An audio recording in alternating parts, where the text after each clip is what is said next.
My husband handed me divorce papers 3 hours after we buried my brother. He stood in my kitchen wearing the same black suit from the funeral, tie loosened around his neck, rainwater still clinging to the shoulders of his coat. He looked at me with the cold confidence of a man who believed the world already belonged to him. Then he said the words that destroyed the last illusion I had about my marriage. "I'm going to marry your brother's wife. Sign the papers, Claire." I stared at him for a long moment. Then I smiled softly, and I picked up the pen. 30 days later, Derek Holt was on his knees, screaming my name in a downtown law office, because he had finally realized what my brother knew before he died. Greed makes people blind, and blind people walk willingly into cliffs. The day we buried Marcus Reed, the sky over Fairview Hills looked like cracked steel. Cold rain drizzled across the cemetery in thin gray lines, coating umbrellas and polished shoes with a dull, lifeless sheen. I stood beside my brother's grave, hands folded, while the pastor spoke about generosity, leadership, and legacy. I barely heard a word after they lowered the casket. Marcus had been 42, too young to die, too disciplined to die, honestly. My brother woke at 5 every morning, ran 3 miles, even through Illinois winters, scheduled his physicals like clockwork. Then one drunk driver crossed the median outside Denton and crushed his SUV head-on. Just like that, the strongest person I'd ever known became a photograph beside a coffin covered in white lilies. People from Reed Transport Group filled nearly half the cemetery. Drivers, warehouse supervisors, dispatch managers. Marcus remembered every employee's birthday, every sick child, every mortgage struggle. Men twice his age cried openly at that grave because my brother had helped them keep their homes during the recession. Derek stood beside me during the service, one hand resting lightly on my back, performing grief the way some people perform prayer in public, carefully, visibly, without sincerity. Looking back now, I realize he never once squeezed my shoulder, never once asked if I was okay. His eyes kept drifting toward Isabel. Isabel Reed, Marcus's widow, tall, elegant, dark-haired, wearing oversized sunglasses despite the rain. She held a white handkerchief beneath her nose and cried quietly through most of the service. Though something about her sadness felt distant to me, rehearsed, almost like someone imitating emotion after seeing it in a movie. At the time, I hated myself for even thinking that. Grief makes you suspicious of everybody. I remember the caterer's menu card, still folded inside the reception hall, printed in gold script, as if the day had been designed only for celebration. I remember the exact weight of the umbrella in my hand. I remember thinking none of it made sense, and then realizing that made sense was exactly the wrong thing to expect from a day like this. After the reception, people slowly returned to their lives. Cars disappeared from the lot one by one while evening settled over the suburbs. Derek drove us home in silence, one hand on the wheel, the other scrolling his phone at every red light. I watched rain slide across the window and thought about Marcus teaching me to ride a bicycle when I was 7. He'd run behind me down our old street, shouting encouragement while I screamed in terror. Even after I crashed into a mailbox, he laughed, picked me up, brushed the dirt off my knees, and said something I never forgot. Fear passes faster than regret. B. He was the only person who ever called me B. When we pulled into our driveway, Derek got out without waiting for me. He walked toward the house almost impatiently, like a man rushing to an appointment. The moment we stepped into the kitchen, he loosened his tie and tossed a thick envelope onto the granite counter. "You should read those tonight," he said flatly. I stared at it. What is this? Divorce papers. For a second, the room lost all sound. The refrigerator hum disappeared. The rain against the windows vanished. Even my own breathing seemed to stop. I looked up slowly. "What?" Derek exhaled, like an exhausted man forced to repeat simple instructions to an employee. "Come on, Claire. We both know this marriage hasn't worked in years. My brother was buried today. I know that. The coldness in his voice frightened me more than the words themselves. He walked to the liquor cabinet, poured bourbon, leaned casually against the counter. Honestly, this is probably the best time to do it. Clean break, fresh start for everybody. I kept staring, waiting for the punchline, for guilt, for anything human. None came. Then he said the sentence that turned my stomach. "I'm going to be with Isabel." I blinked once. Marcus's wife. "Widow," he corrected calmly. "Now she's a widow." I gripped the edge of the counter, suddenly, physically unsteady. "How long?" I whispered. Derek took a sip of bourbon before answering. "A while." "A while," I repeated hollowly. "We didn't plan for any of this to happen, Claire." That lie almost made me laugh. There's a tone people use when they've rehearsed excuses in advance. Derek had clearly practiced this speech in his head, many times, in the mirror. "You were always so emotionally dependent," he continued. "Isabel understands ambition. She understands what I want out of life." I looked at the man I'd spent 11 years married to and realized I had never truly known him. Derek Holt came from nothing. Student loans, unstable jobs, bounced between apartments through his 20s. Marcus gave him a position at Reed Transport Group when we got married, mentored him personally, promoted him twice, trusted him with clients worth millions. And now, 3 hours after we buried my brother, Derek was drinking bourbon in my kitchen, talking about replacing me with my dead brother's wife. "You're unbelievable," I whispered. "No," he said quietly. "I'm honest." Then he delivered the final blow with astonishing cruelty. "You were never built for the life I want." Not angry, not shouting, just cold calculation. I expected myself to cry, maybe scream, maybe throw the glass beside the sink directly at his face. Instead, something inside me went strangely calm, because suddenly I remembered a voicemail Marcus had left me 2 nights before he died. I hadn't listened to it yet. My brother rarely called without texting first. The notification was still sitting unopened on my phone. Derek slid the papers closer. "Just sign them. We can avoid dragging this out." I looked at the documents. No-fault divorce, waiver clauses, asset separation. Fast, efficient, prepared in advance, which meant he'd planned this before Marcus even died. That realization settled over me slowly, like ice water filling my lungs. Derek watched me carefully, probably expecting hysteria. Instead, I picked up the pen. His eyebrows lifted. Seriously. I smiled faintly. "Fine." I signed my name. For the first time all evening. Derek looked surprised. "You're taking this better than I expected." I slid the papers back toward him. "You seem eager to leave." He gave a small shrug. No point pretending anymore. No guilt, no shame. He actually looked relieved. Derek grabbed the envelope, finished his bourbon, and headed upstairs to pack. I stood alone in the kitchen, listening to drawers opening and closing above my head. 40 minutes later, he came down carrying luggage. At the front door, he paused. "You'll be okay eventually," he said. It sounded less like comfort, more like dismissal. Then he left. I waited until his car disappeared down the street before pulling out my phone. My hands trembled as I opened Marcus's voicemail. A long pause before my brother spoke. His voice sounded tired. "B, if you're hearing this, something probably happened before I got the chance to explain things myself." I stopped breathing. Then Marcus said quietly, "Don't trust anyone until Walter Graham reads the will." For 3 days after Derek left, I barely slept. Not because I missed him. That part surprised me the most. I kept waiting for heartbreak to arrive in full force, for the devastation of losing my husband to finally crush me. Instead, I felt something colder, heavier, more complicated. It's the feeling people get after surviving a car accident, replaying every ignored warning sign from the last 10 miles of road. Because once the shock faded, memory became merciless.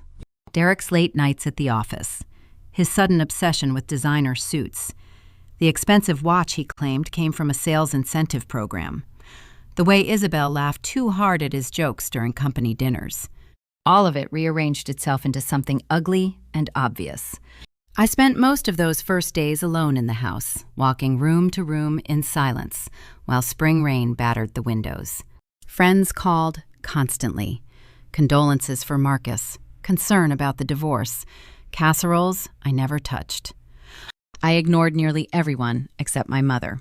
Even then, I didn't tell her the truth. At 70 years old, after losing her son, she didn't deserve another wound. Meanwhile, Derek and Isabel weren't hiding anything anymore. Not even a little. 4 days after the funeral, a photo appeared online. Isabel sitting beside Derek at the Ashwood Grill downtown, holding a wine glass, his arm around her waist. Someone had tagged the location. Someone else commented, "Beautiful couple." Beautiful. I stared at that word for a long time. Marcus had been dead less than a week. By the following weekend, they were posting from Lake Cedar. Boat rides, cocktails, smiling beneath blankets by outdoor fire pits.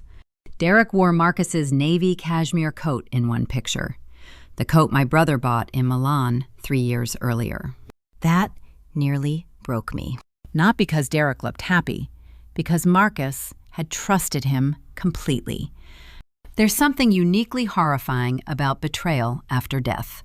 The dead can't defend themselves, can't revise their mistakes, can't withdraw love from people who no longer deserve it. The dead remain loyal forever. The living do not. On the 7th morning after the funeral, I drove to Reed Transport Group for the first time since Marcus died.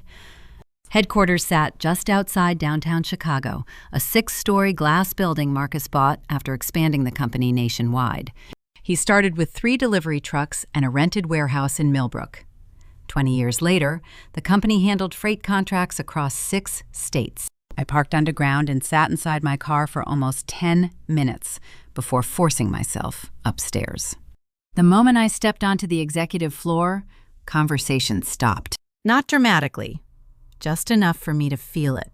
People looked at me with sympathy first, then discomfort. Corporate offices survive on gossip the same way small towns survive on weather. Everybody already knew Derek had moved in with Isabel. Everybody. Denise, Marcus's longtime assistant, hurried toward me, looking furious on my behalf.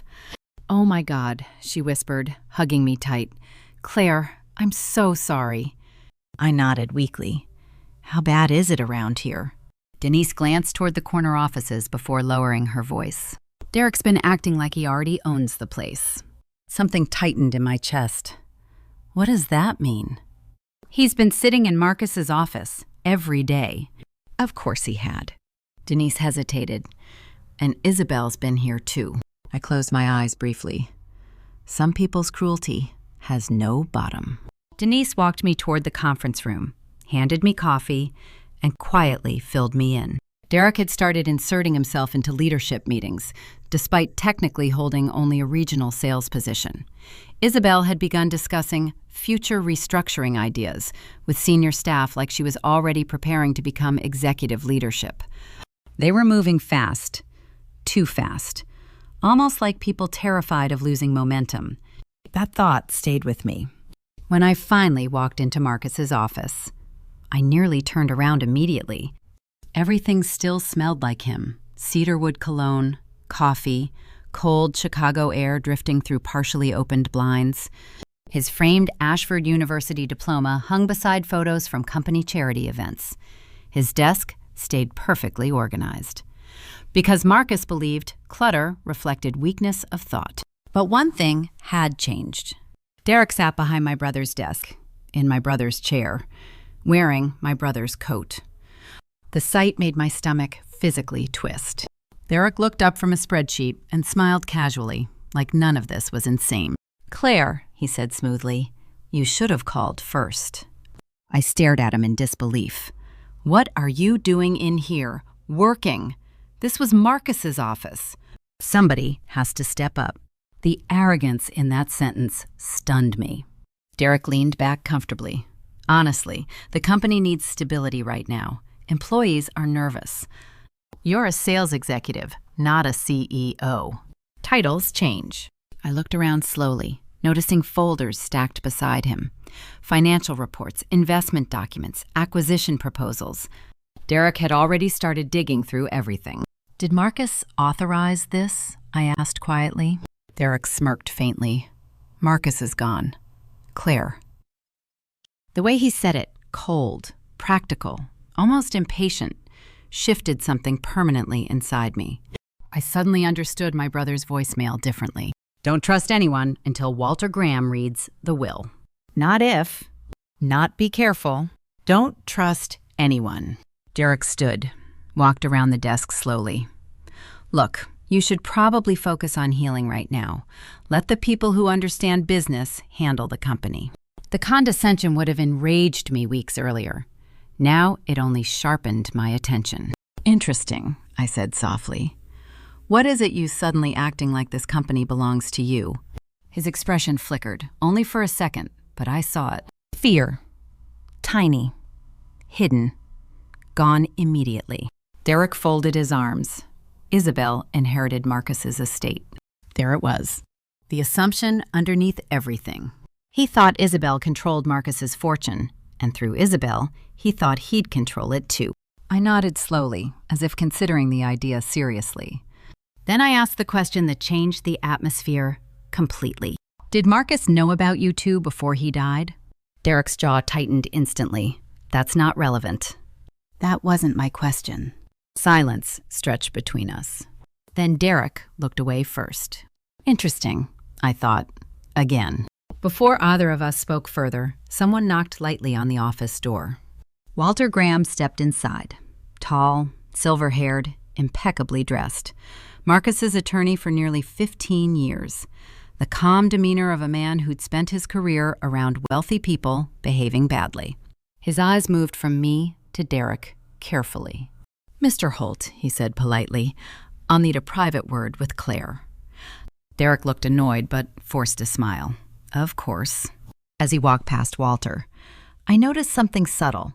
Walter did not shake his hand. The door closed behind Derek. Walter waited several seconds before speaking. "You listened to the voicemail?" "Yes." He nodded once. "Good." My pulse quickened. "What's going on?" Walter removed a thick envelope from his briefcase and set it gently on the desk.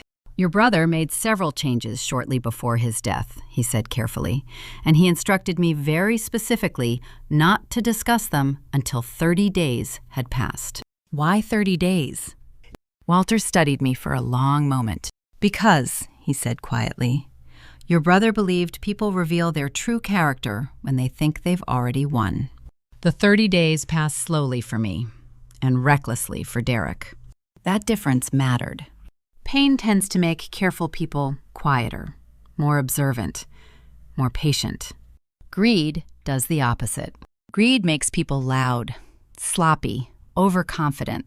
By the 4th week after the funeral, Derek was practically walking through Chicago like a man already crowned king, and Isabel encouraged every second of it. They hosted dinners in Marcus's house.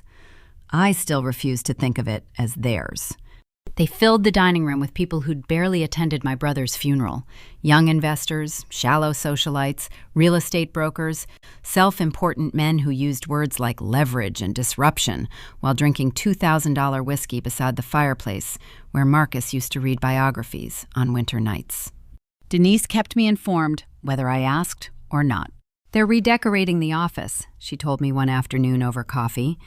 Derek removed Marcus's family pictures. I stared at her across the table. "What?" He said the company needs a forward-looking identity. For a moment, I honestly thought I might throw my coffee into the street. But then another emotion settled in instead. Calm. Because Walter Graham had finally started returning my calls, and every conversation with him deepened the same quiet suspicion growing inside me. Marcus had known. Maybe not everything, but enough. Walter never explicitly said it over the phone. Attorneys like Walter survive because they understand precision. Yet every carefully chosen sentence pointed toward the same truth. Marcus had spent the final months of his life preparing for something. Or preparing me on the morning of the will reading. Chicago woke beneath low gray clouds and sharp spring wind off the lake. I stood in my bedroom for nearly 20 minutes trying to decide what to wear, which felt ridiculous, considering my entire life had collapsed within a single month. Still, appearances mattered that day. Not because I wanted revenge, because I suddenly understood Marcus had expected strength from me. So I chose simplicity. Black slacks, cream blouse, minimal jewelry.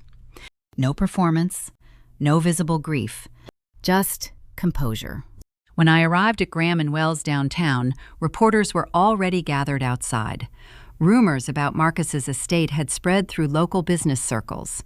Reed Transport Group was worth far more than most people realized, and wealthy dead men attract curiosity the way blood attracts sharks.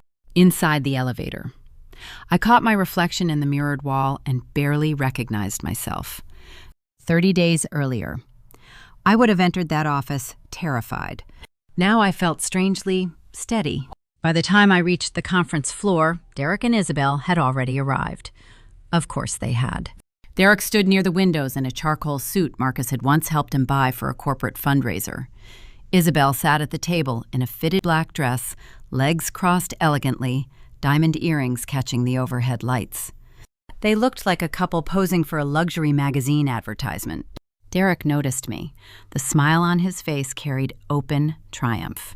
"Well," he said casually, "you actually came." I ignored the comment and took a seat across the room. Isabel studied me over folded hands. "How are you holding up, Claire?" The fake concern in her voice was almost impressive. I looked directly at her. Better than expected. Derek chuckled softly. "That's good. Healing matters." Healing. The man sleeping with my dead brother's widow was giving me emotional advice. I might have laughed if the situation weren't so grotesque. Walter entered precisely at 9, carrying several folders. His expression stayed unreadable, as always, though he greeted me first. "Claire." Then a brief nod toward Derek and Isabel. "Mr. Holt, Mrs. Reed." Isabel straightened immediately. "Will this take long?" Walter sat at the head of the table. "That depends entirely on how everyone behaves." Something in his tone caused Derek's smile to fade slightly. "Good." Walter opened a folder, slowly adjusting his glasses. Marcus Reed amended his estate documents 12 days before his death. These amendments were witnessed, notarized, and legally verified under Illinois law. Derek leaned back comfortably. "Makes sense.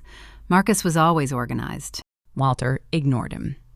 The estate includes Reed Transport Group, multiple investment accounts, real estate holdings in Illinois and Wisconsin, retirement assets, and several charitable trusts.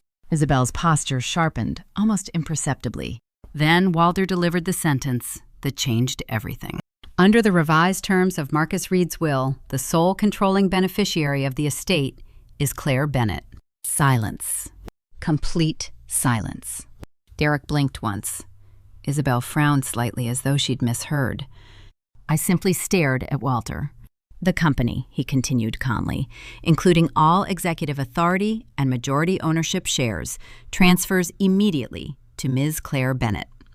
Derek laughed suddenly, a short, disbelieving sound. "Okay," he said. "Very funny." Walter looked at him flatly. "Mr. Holt, nothing about estate law is funny." Isabel's face drained of color first. "That's impossible," she whispered. Walter slid documents across the table. "You may review the amended filings yourself." Derek snatched the papers aggressively, scanning faster and faster, confusion twisting into panic across his face. "No," he muttered. "No, this doesn't make sense." "It makes perfect sense," Walter replied. Derek slammed the documents down. Isabel was his wife. "Yes," Walter said calmly, "and Marcus provided generously for her personal support through a separate trust. However, operational control of all primary assets belongs exclusively to Claire Bennett." Isabel turned toward Derek slowly. I watched the exact moment fear entered both their faces. Real fear. Not embarrassment, not disappointment. Fear. Because suddenly, their future looked very different from the fantasy they'd built together. Derek stood abruptly. Marcus would never do this. Walter folded his hands. Actually, he did. Then Walter opened another folder. There is also a recorded statement. My pulse quickened instantly. Derek's expression darkened. Recorded statement. Walter pressed a button on a small remote. The television screen at the far end of the room flickered on. And suddenly, my brother appeared.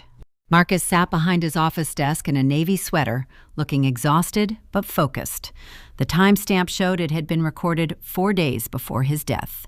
For one terrible second, grief punched the air from my lungs, because there he was, alive, breathing, looking directly into the camera. "If you're watching this," Marcus said calmly, "then Walter was right. And things became ugly after I died." Derek slowly sat back down. "I spent years believing loyalty could be earned through generosity." Marcus continued. "I was wrong." The room felt frozen. Then Marcus looked directly into the camera with devastating clarity. "Derek, I know you've been stealing from the company." Derek went pale instantly. "And I know about Isabel." Isabel covered her mouth. I closed my eyes briefly. Marcus had known all of it. Every disgusting detail. "I stayed quiet because I needed proof," Marcus said, "and because I wanted my sister protected before the truth surfaced." Derek suddenly exploded out of his chair. "This is," Walter's voice turned razor sharp. "Sit down." Derek ignored him completely. "She manipulated this. Claire manipulated him." I almost pitied him then. Almost. Because desperate people become transparent very quickly. Walter calmly opened another file. "There's one more matter." Derek turned toward him, breathing heavy. "During your divorce filing," Walter continued, "you voluntarily signed a full marital asset waiver, relinquishing any future claims connected to Claire Bennett's holdings." Derek stared blankly. Then realization hit him hard. I watched the exact second he understood what he'd done. He'd rushed through the divorce, believing I was worthless, believing Isabel held the fortune, believing he'd already traded up. But Marcus had left everything to me. Everything. The house, the company, the investments, even the executive accounts Derek had been using for weeks. Derek's face turned white. "No," he whispered. Walter's expression never changed. "Effective immediately. All unauthorized access to Reed Transport Group accounts and properties will be terminated." Isabel slowly looked at Derek like she was seeing him for the first time. And Derek looked at me. Not with love, not even hatred. With terror. Derek unraveled faster than I expected. Not publicly at first. Men like Derek rarely collapse all at once. They crack in stages, like ice weakening beneath too much weight. At the law office, after Walter finished speaking, Derek kept insisting there had to be another version of the will, another account, another explanation that would restore the future he thought he deserved. There wasn't. Marcus had prepared everything carefully, every signature, every transfer, every legal protection. My brother had built freight routes across half the Midwest. Planning was second nature to him. He understood risk better than anyone I'd ever known. And somewhere during the final months of his life, he realized the greatest threat to his company was sitting across the dinner table, pretending to be family. Isabel left first. That part still amazes me. Not because she walked away, people like Isabel always walk away once comfort disappears, but because of how quickly she did it. One moment, she sat beside Derek in stunned silence, staring at the documents with trembling hands. The next, she stood, collected her handbag, and looked at him with something close to disgust. "You told me the company was practically yours already," she said coldly. Derek looked at her desperately. "Isabel, wait." "No," she snapped sharply. "You said Marcus trusted you. I can explain this." But she was already backing away.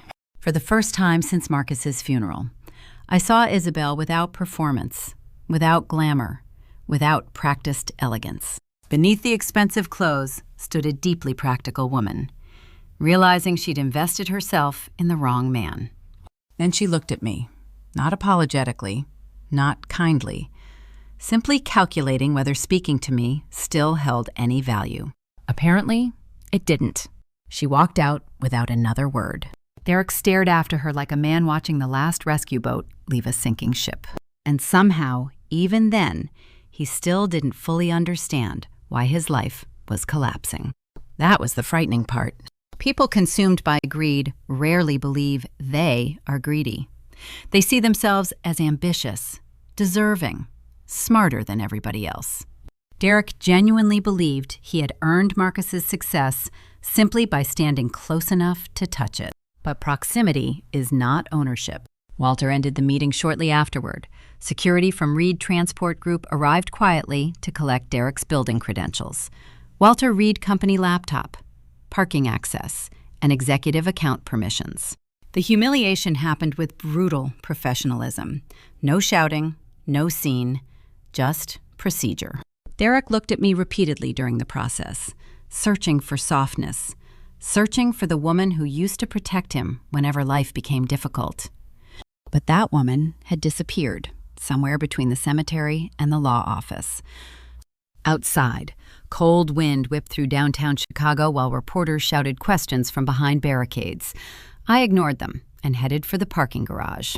Footsteps rushed behind me before I reached the elevator. Claire. Derek grabbed my arm hard. I turned slowly. Up close, he already looked terrible. Sweat coated his forehead despite the cold, and panic had replaced the confidence he'd worn for the last month like expensive cologne. "You knew," he said breathlessly. "No," I answered honestly. "I suspected." His grip tightened slightly. "Claire, listen to me." I pulled my arm free immediately. "Don't touch me again." For several seconds, neither of us spoke. Then Derek lowered his voice. "We can fix this." I almost laughed. Fix this? As though betrayal, greed, humiliation, and adultery were accounting errors correctable with paperwork. "You moved into my brother's house 4 days after his funeral." Derek swallowed hard. "I made mistakes." "You slept with his wife while he was alive." His eyes darted away briefly. "You told me I wasn't built for the life you wanted." "Claire, please." "No," I interrupted quietly. "Now you finally understand who wasn't built for it." That landed. I saw it. Because Derek's greatest fear was never poverty. It was insignificance. The elevator opened behind me. I stepped inside without another word. The doors closed on his face. 3 days later, Reed Transport Group officially terminated Derek's employment following an internal financial review. Marcus had been right. Money had disappeared from several client accounts over the previous year. Not enough to trigger immediate alarms, enough to establish fraud. Once investigators followed the paper trail carefully, Derek hadn't stolen millions. Just enough to feel powerful. Just enough to believe nobody would notice. The investigation stayed private at first, though rumors spread quickly through Chicago's business circles. Invitations stopped arriving. Calls went unanswered. Men who once slapped Derek on the back at corporate parties suddenly avoided eye contact whenever his name came up. Social status is far more fragile than people admit. One scandal, one lawsuit, one public humiliation, and entire friendships evaporate overnight. Isabel vanished from social media almost immediately after the will reading. According to Denise, she moved out of Marcus's house within a week. Apparently, she and Derek lasted exactly 9 days after discovering the truth about the estate. 9 days. That was the grand love story that destroyed my marriage. Meanwhile, I spent nearly every waking hour inside the company trying to hold my life together. The first weeks terrified me. I understood accounting, operations, payroll structures. Marcus had involved me in the business for years. But leading an entire company felt overwhelming. Executives watched me carefully during meetings. Some were supportive. Others clearly doubted whether the grieving younger sister could handle what Marcus built over 2 decades. But grief changes people, especially women. People often mistake kindness for weakness, until circumstances force kindness to become discipline. I started arriving before sunrise, reviewing contracts, meeting department heads, walking warehouse floors in Millbrook and Ashford, listening more than speaking. And slowly, something unexpected happened. Employees began trusting me, not because I was brilliant, because I cared the way Marcus cared. Truck drivers stopped me on loading docks to tell stories about how Marcus once paid medical bills for injured employees. Warehouse managers shared ideas nobody bothered presenting to Derek, because he never listened unless profits were attached. For the first time in years, I realized I wasn't invisible. I had simply spent too much of my life standing beside louder people. Then, one rainy Thursday evening in late May, Derek appeared outside my house. I saw him through the front window before he knocked. He looked thinner, older. The expensive suits were gone, replaced by wrinkled clothes and exhaustion. Rain soaked his hair while he stood beneath the porch light, staring at the door like a man approaching a church after years without faith. Part of me considered pretending I wasn't home. Instead, I opened the door halfway. "What do you want?" Derek's voice cracked immediately. I lost everything. I stared at him quietly, not because I enjoyed his suffering, because I remembered the version of him I'd once loved. And there's something deeply unsettling about watching a familiar face become unrecognizable. "You made choices," I said calmly. Tears filled his eyes. Real tears, this time. "I was stupid." "Yes, I thought." He swallowed hard. "I thought success would finally make me enough." That sentence lingered between us, because underneath the greed, underneath the arrogance, Derek had always carried enormous insecurity. Marcus's success fascinated him because Derek confused wealth with worth. He believed money could erase shame, erase failure, erase the fear of being ordinary. It never can. "I loved you," he whispered desperately. I looked at him for a very long time. Then I answered with complete honesty. "I think part of you did." That hurt him more than anger would have. Derek stepped closer, his voice suddenly breaking. "Please, Claire, please give me another chance." And then, right there, on the wet front porch beneath cold Illinois rain, Derek Holt dropped to his knees, crying, begging, destroyed by the same greed he once mistook for ambition. But the moment that stayed with me forever wasn't his apology. It was what happened next. His eyes drifted past me, into the living room, landing on the framed photograph above the fireplace. Marcus, smiling beside us during Christmas 3 years earlier. Derek stared at that picture and finally understood the full weight of what he'd betrayed. Derek stayed on his knees for several seconds after the silence settled between us. Rain dripped from his hair onto the wooden porch beneath him, shoulders trembling beneath a cheap gray jacket that looked nothing like the tailored coats he used to wear to galas and executive dinners. For the first time in 11 years, he looked honest. Not impressive, not charming, not ambitious, just honest. Broken people usually are. I stood there holding the door half open while cold wind pushed damp air into the house, and somewhere in the distance, thunder rolled softly across the suburbs. Derek wiped his face with shaking hands, trying to regain enough dignity to keep speaking. But the words seemed trapped now. Good, I thought. Some truths should hurt on the way out. "Claire," he whispered again, voice raw, "I know I don't deserve forgiveness." "No," I said quietly. "You don't." He lowered his head immediately. That answer landed harder than shouting ever could have. For a moment, I almost pitied him again, and that frightened me more than anger. Compassion can be dangerous when directed toward people who mistake mercy for weakness. I understood that now, in ways I never had before. Derek looked up slowly. I would do anything to fix this. I studied him carefully. "You can't." Another painful silence. Then I opened the door slightly wider and handed him the umbrella leaning near the entryway. "Go home, Derek." His face crumpled completely at those words, because I think he finally understood something devastating in that moment. He no longer had one. Not really. Marcus's house belonged to the company trust now. Isabel had vanished from his life. Most of his friends disappeared the moment his status collapsed, and the career he'd spent years building had turned radioactive overnight. Nobody in Chicago's logistics industry wanted to hire a man under financial investigation for fraud. Derek took the umbrella slowly. "I never meant for any of this to happen," he said weakly. I almost responded immediately. Then I stopped myself, because that sentence revealed everything. People like Derek never believe they're villains. They think disaster simply happens, as though betrayal appears magically, without decisions leading toward it. One selfish choice at a time. So instead of arguing, I said the only thing that mattered. You kept choosing yourself over everyone who loved you. His eyes filled again. Then he turned and walked back into the rain. I never saw him again after that night, not in person. Months later, Denise told me Derek had moved to Ohio and taken a low-level sales job with a small trucking supplier, under a different name. The criminal investigation ended in a settlement rather than prison time, because Walter negotiated repayment terms quietly through Derek's attorney.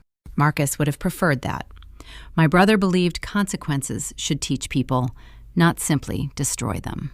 And strangely enough, I think losing everything finally forced Derek to become the kind of man hardship could no longer hide from. As for Isabel, she sold most of the jewelry Marcus had bought her and relocated to Sedona, Arizona. Occasionally, mutual acquaintances mentioned seeing her with wealthy, older men at country clubs or charity events, always searching for another life to step into.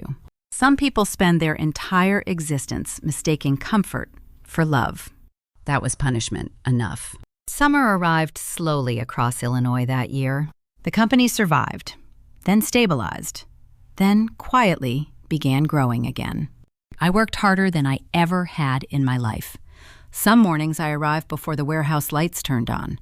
Some nights I stayed so late the cleaning crews started recognizing me by name. At first, I operated entirely on fear. Fear of failing Marcus, fear of disappointing employees depending on us for paychecks, fear that everybody secretly believed Derek had been right about me all along. But fear changes shape when confronted long enough. Eventually it becomes discipline, then confidence. By August, I was leading executive meetings without notes.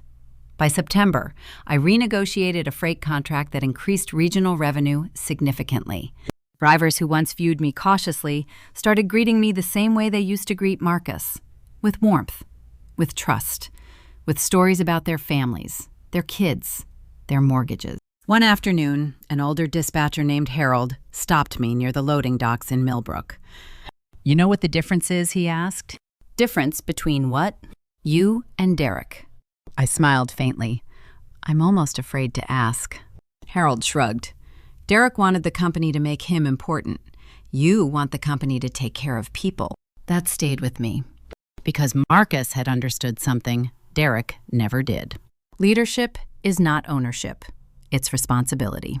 Late that fall, we launched the Marcus Reed Foundation, a scholarship program for children of company employees pursuing trade school, logistics training, or college degrees. Walter helped structure the nonprofit legally, while I personally reviewed applications every winter. The first scholarship recipient was a mechanic's daughter from Ashford who wanted to become a civil engineer. When I called to tell her she'd received full tuition support, she cried so hard she could barely speak. After we hung up, I sat alone in my office, staring at the Chicago skyline through the windows. And for the first time since Marcus died, grief no longer felt sharp. It felt meaningful. Loss changes shape, too. That December, exactly 1 year after the voicemail Marcus left me, I drove to the cemetery alone. Snow covered the ground in soft, white layers. Freezing winds swept through rows of headstones beneath a pale gray sky. I carried fresh white lilies because Marcus used to buy them for our mother every Easter when we were children. I stood beside his grave quietly for a long time. Then I finally spoke. "You were right," I whispered. The wind moved gently through the nearby trees. I trusted people too easily. For a moment, memories flooded me all at once. Marcus teaching me to ride a bicycle. Marcus helping Derek get his first real promotion.